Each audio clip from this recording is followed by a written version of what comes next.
All right, welcome back to another episode of Beer, Bacon, and Bros. As always, it's Adam, Chris, and Keith with you here this evening. And this is Tuesday, the 13th? June 13th. College Road to Omaha is officially concluded. We have the 8 teams headed to Omaha. But before we get into that, like the video, subscribe to our page. And for those that are already following, thank you. And let's jump right into it, though. So we got the 8 teams. You got Virginia, Wake Forest, Oral Roberts, Florida, LSU, Stanford, Tennessee, and TCU. Yep. 3 of those, I'm not surprised at all. Being Tennessee, Wake, and Florida. What 4? And LSU. Okay. Those 4, I'm not surprised at all that made it. Okay. Those were always, I think, some pretty strong. Considering Wake had 9 home runs in the game the other day. Yeah. I'm about to say, Wake had the same amount of home runs as strikeouts in the game. Let that sink in. I think coming into this year, Wake was a powerhouse anyway. LSU is, Cruz is the number 1 prospect. Yeah, Paul Skeens is the number 3 prospect. Yeah, I mean, another loaded team. Florida had a loaded team. I had a lot of big freshmen. Yeah. And I think, and Tennessee is just good in baseball. Well, Tennessee returned all 3 starters from their historically great team last year. Yeah. They're just a good baseball team this year. Yeah. They may not have had a bunch of standout players, but they're just good this year. Yeah. So those 4 guys, I wasn't surprised at all to see make it to Omaha. Yeah. For those that watched our video, our way too early college baseball predictions 5 months ago, we talked about 3 teams. We talked about Tennessee, we talked about Stanford, and we talked about LSU. Mm-hmm. It was actually you, me, and Alston were in the video. Adam and Alex were out that night. We talked about those 3 teams. Alston said he would take the field over those 3 teams. All 3 of them are there. All 3 of them are of 3 of the 8, so he's in a little bit of trouble on that. But again, I'm with you. A little bit of no surprise at LSU. I think if you asked me right at the end of the conference tournaments, who would I think would be there, I would probably still say LSU. I would probably honestly say Texas, who gave Stanford a great run for the money. Hey, Texas should have won that game. Wake, the way Texas lost is absolutely heartbreaking. If you haven't seen it, go watch it. But I don't know that people would have said Tennessee was going to be here, right? A team that didn't host anything. They had to go win Clemson's regional. They had to go win Southern Miss's super regional. They had a tough road ahead of them. So that's why, honestly, if I'm just going to go ahead and break it off the table, I think I'm going to take Tennessee because Tennessee returned 3 great pitchers from a historically great team last year. Those 3 guys have showed up again here in this playoffs, and they have had to go on the road this whole time, unlike Stanford, unlike Virginia, unlike Wake Forest, unlike LSU, unlike Florida. And they've had to go win these games on the road, and so I like. Yeah, but it's a hard matchup to be paired up against LSU in that first game. Oh, absolutely. With Paul Skeens too. Yeah, it's a hard matchup to match up there because both of those teams, Tennessee and LSU, are going to go as far as their pitching will take them. Yeah. So if Tennessee has a bad day and they put themselves behind 0-1 to start it off, I mean, they're going to be in pretty bad shape. I would actually argue that Tennessee has the best opportunity if they're going to lose a game and still be able to make it to the finals and win the thing. It would be Tennessee of all these teams because of how deep. Right. No, I get that, but it's still going to. It's going to put a lot of pressure on that pitching staff. Yeah. I mean, and that you obviously want to be in control in this situation. So it's going to show how battle tested they are and how strong mentally they are as a team if they happen to go down 0-1 against Paul Skeens. Yeah, their offense is going to have to show up in Omaha. They cannot. The truth of the matter is they will be able to win games with only 5 runs, but they got to figure out how the hell to get to 5 runs. Right. Because that's where their offense has let them down so many times this season. Well, they lost all those big name offensive pieces. Yep. So where LSU didn't really lose all that, but then you got Wake Forest out here just coming in hitting dingers every other damn at bat. I think Wake Forest might be probably one of the hottest teams coming into this tournament. I think, I agree with everything you said about Tennessee. Having to go on the road this whole playoff run and doing what they've done is very good for them coming into Omaha. But I think Wake Forest is by far shown dominance started the year through now. Oh, yeah. I mean, it's Yeah. unreal, some of the stuff that, and to be honest with you, I'm surprised their guy probably is the number one pitching prospect.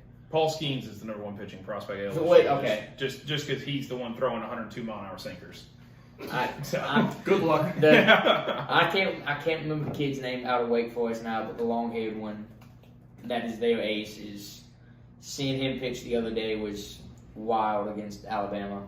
Yeah, I'll pull him up real quick for you. But I agree with you. Like, I'm just taking my pick in Tennessee, but I have no issue with anybody looking at this and saying Wake Forest is going to win this thing. It's been weeks since we've said somebody is better than Wake Forest, baseball-wise. I couldn't find a team right now that is as hot as Wake Forest. I mean, LSU's good, and they play really good baseball. And like you say, I mean, Paul Skeens is a great pitcher. But once you get outside of the top two guys, I think it falls off a little bit. I agree. And I think Wake Forest is solid. They have three really good pitchers.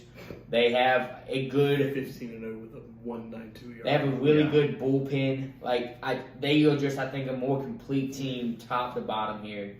And it is hard to find another team right now that I think could beat these guys. Yeah, in a 3-game series. I understand. I think, in my opinion, I think LSU is a little overvalued. And this is going to sound crazy to some people, but I really think that if I look at LSU and I say, okay, they got Paul Skeens, they got Tommy White, they got Dylan Cruz. If just for sakes of it, let's say Paul Skeens is not pitching in Game 2, obviously, for LSU. Let's say they win Game 1, they get to Game 2. If Dylan Cruz and Tommy White don't show up, I don't know that team can beat people. Like, now that we're in Omaha, we're in the College World Series, I don't know that I can feel with confidence to say that they can beat people.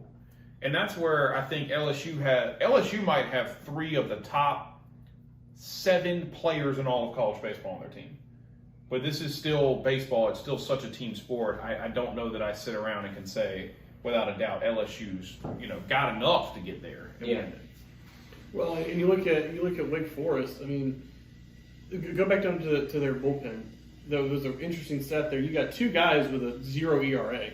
Well, they have 3 and 2 innings pitched. I'm not going to say. Oh, I thought they were higher up than that. But no, I mean you got 3 guys with almost 30. threes. Yeah, with almost 30 innings pitched out of the bullpen that are all 2.7 or below. One's got 12 saves. That's clearly their closer.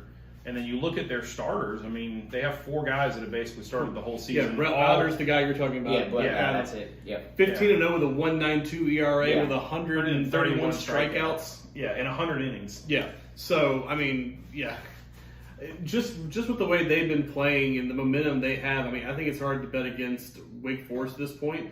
But a big sleeper, like we were talking about before this video, would be the Oral Roberts team right now.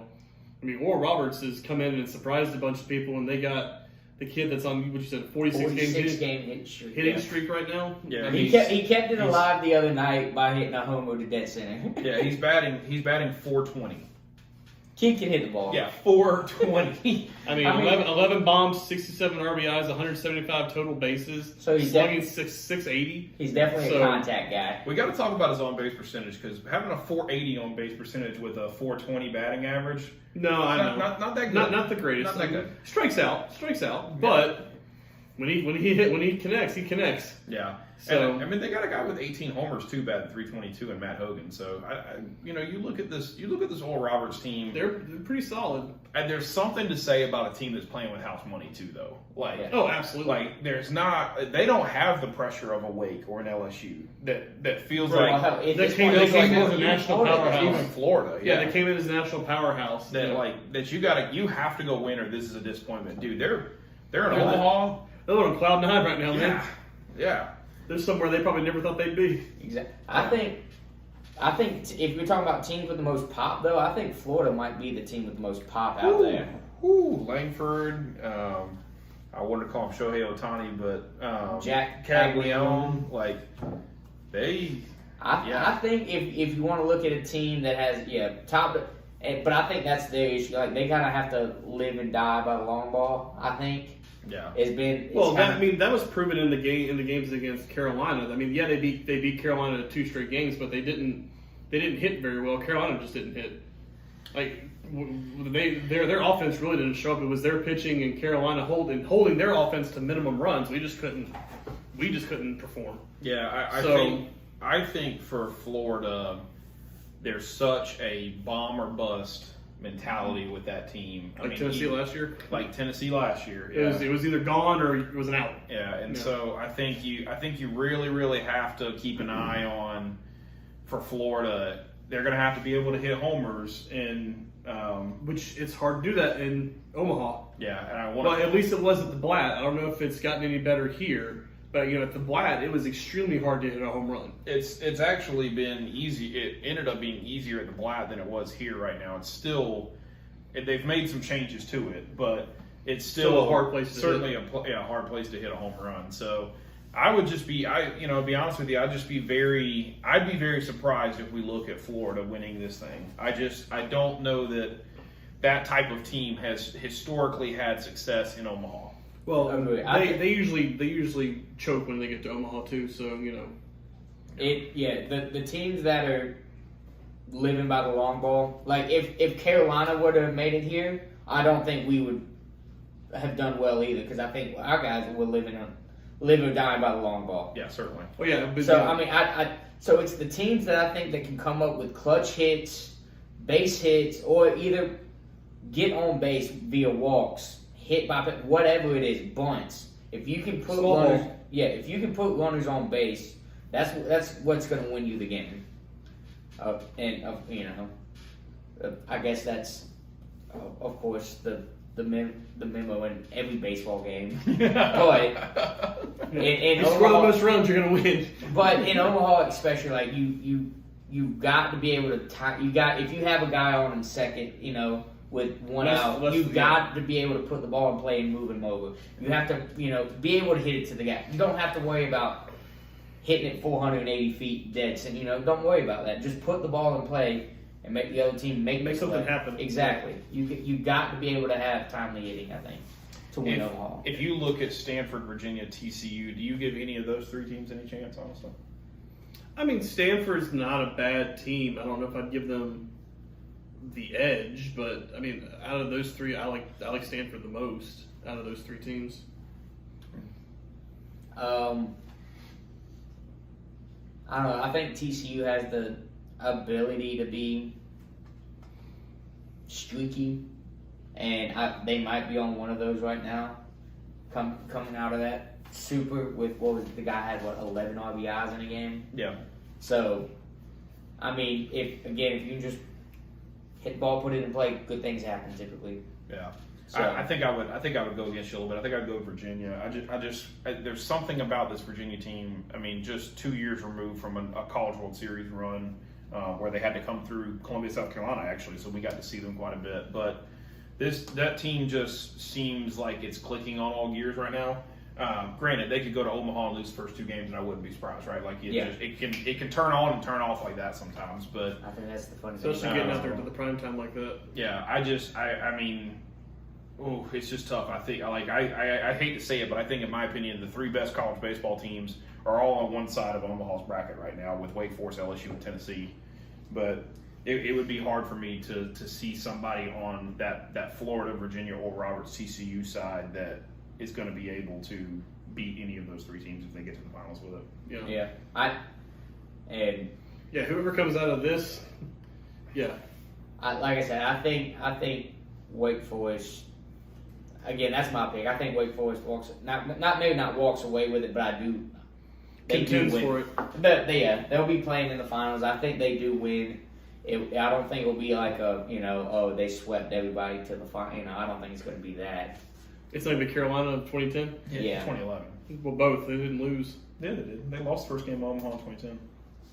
I thought they didn't. No. We were down by 4 and came back. In the second game, yeah.